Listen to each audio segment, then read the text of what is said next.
So we have data about more than 15 years of implantation in acrylic lenses. And regarding SRK2, why? Yeah, hydrophobic only I'm telling. Yeah. Yes, yes, yes.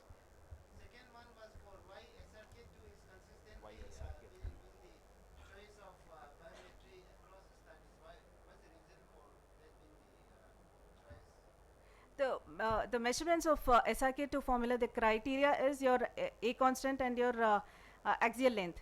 It is easy and simpler to get in a child when compared to other biometry, which is depending more on the anterior chamber depth and other things, where that you don't expect the cooperation from the child. So we move on to.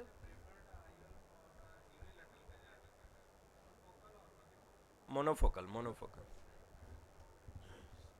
So we go on to another challenging topic in pediatric cataract management is the pediatric traumatic cataract management. So as we know, in children everything is different and more challenging as compared to adults. And for a trauma cataract management in children, there is no specific protocol, like you have to manage it individually as per the situation. So the aim of any management of a traumatic cataract is to first restore globe integrity and then visual axis to be cleared, then optical correction and amblyopia in this order only.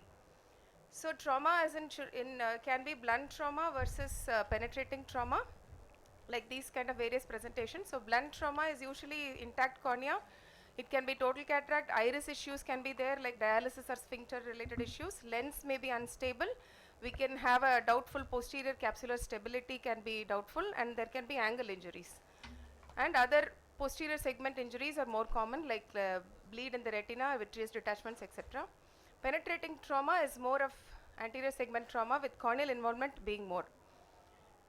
Again, capsular integrity and iris. So we have all these different scenarios. So we have to know how, since it is all different and we have no fixed protocols, we need to take it as a step-by-step approach. So when, how, and along with what do we manage a pediatric cataract trauma? So issues involved is cataract management at the time of primary repair. Do you do it? Or if you don't do it, so what is the time between trauma and cataract surgery management in a child? And when you implant IOL or decide to implant, whether it should be primary or secondary, and how do we decide? And what position of the IOL placed, like bag or sulcus or where? And are there other additional issues like iridodialysis, glaucoma surgery required, vitrectomy surgery required? So when do you do it? At the same stage, or you plan it as a stage? And finally, the patient counseling and medico-legal issues are also involved. So the first issue is cataract management. Do we ever do during a primary repair? So why not? Ideally, we should not do. Why not is because open globe is always a chance of infection, and it usually patient comes to an emergency state where we may not be equipped with the management of a cataract, and availability of expertise and infrastructures may not be there, and of course risk of infection and inflammation. But if at all we do, when do we do? So there can be presenting with a breached anterior capsule with lens matter in the anterior chamber. So we have sometimes no choice. And avoiding multiple surgeries may also be a factor when there is actually a cataract already present. And early rehabilitation is possible, especially in older children, and posterior segment assessment is possible if you remove the media clarity. So issue 2 is if IOL implantation do you ever do during primary repair? Again, very dicey. So this is a 6-year-old female, iron nail injury. So obviously here in the first situation we do only the wound repair because it is a very messy wound. But here in the second situation the lens is ruptured, but we see a very small corneal tear well away from the visual axis. So we can, if we are able to get a good DBR, which is not at all doubtful, and if it's an older child, we can actually remove the cataract, do a small one suture for the corneal wound if it is leaking, and do an IOL implantation. So very rare situations we can plan an IOL implantation even if it is a primary situation. So if not, so best avoided, the take home is best avoided. Chance of infection, biometric issues are really high, but very select situations, yes, there can be option. So if not during the cataract management, then when do we do the timing of trauma and cataract surgery? If we don't do it during the wound repair, when do we do? So when do we do it has lot of things to consider. So what are the factors is mainly age, intraocular pressure due to inflammation is a main factor. So in this situation, when we see in the left side picture, is a wound repaired 2 days prior, and they present and we see an inflamed eye with the ruptured anterior capsule. So we can't delay further, otherwise the inflammation will not get under control. So even in the case, even if it is only 2 day back repaired, you have to do a surgery. Here, in controlling the inflammation and clearing the visual axis is more important than any other point at this stage. So the surgery will be difficult because cornea clarity may not be that great.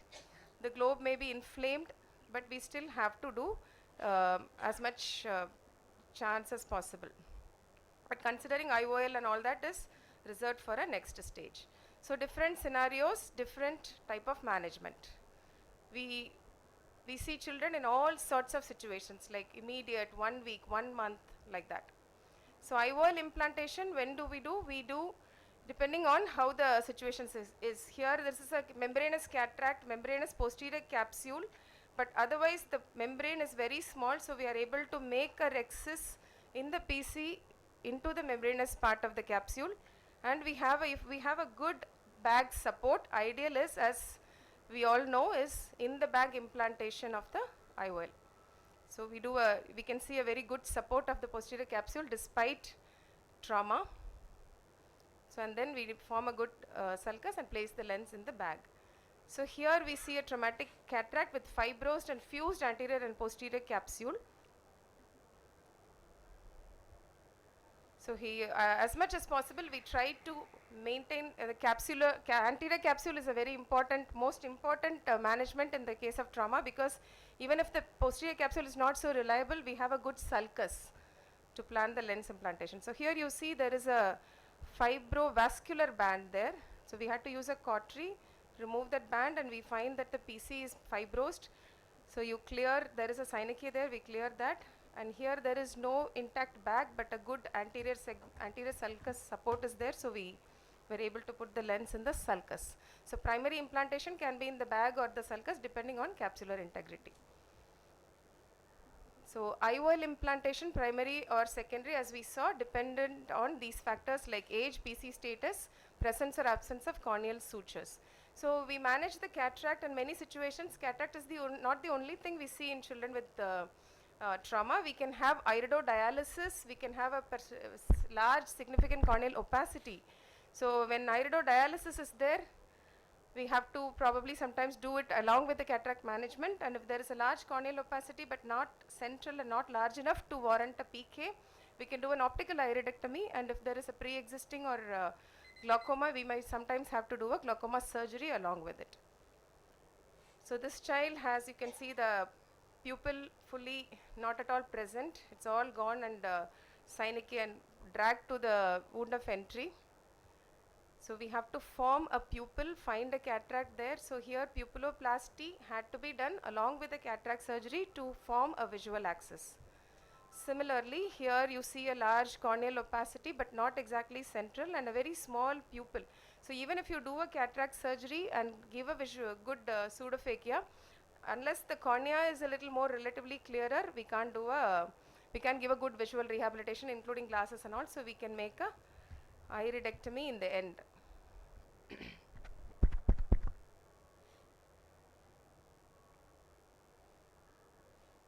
So everything is membranous and fibrosed. So clearing and making a sulcus is the first thing we do when we see this kind of a situation. So and then finally there is an iridodialysis. I'm not going to do iridodialysis surgery, I'm not going to show. Here we have to many times have to manage this also. Ideally when we come across both situations, you manage the cataract, even put the IOL if the bag is intact, and then at the end do a repair of the dialysis. So long term is a continuous challenge because of refractive changes, amblyopia, glaucoma, retinal complications and strabismus. So to sum up, the take home is cataract management is best avoided during primary repair. So ideal time is between 1 week to 1 month depending on inflammation and other things. Amblyogenic age, clearing visual axis rather than putting an IOL is more priority. Amblyopia due to aphakia versus DBR issues you have to plan.